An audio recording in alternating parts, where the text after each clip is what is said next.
Speaker. I call the honourable member John Hayes.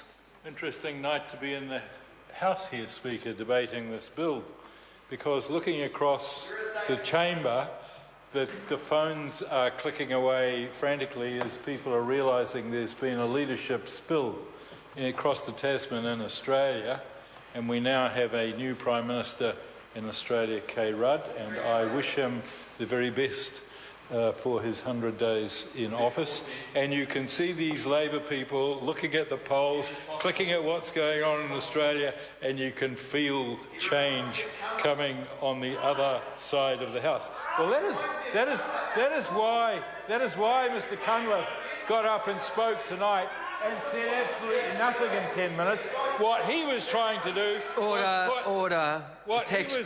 What he was trying to do was to talk about issues that we discussed in Select Committee, and he didn't have problems with at that point.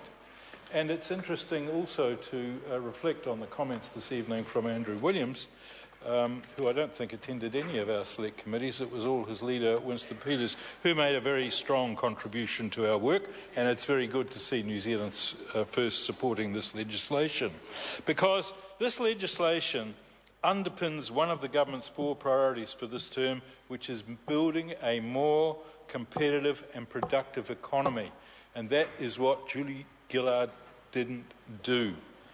Because it's only by lifting New Zealand's economic performance that we can create jobs, boost incomes, improve living standards, and provide the world-class public services that New Zealand family needs. And the centrepiece of the budget in 2010 was a major tax package reforming the tax system to make it fairer, more sustainable, and better support for economic growth. And that is why, Mr. Speaker, I really strongly support this bill. I'd just like to quickly touch on the fact that this bill continues the government's focus on ensuring everybody pays their fair share of tax, while at the same time we continue to support the economy. And this bill is a bill that focuses on helping businesses. It's important to the government and that New Zealand businesses are supported in becoming more competitive against the rest of the world, which is why this economy is heading north and many other economies are heading south. And our current GST laws can present an obstacle, and to that end we need to address this, and the bill does it, so that we can stay globally competitive.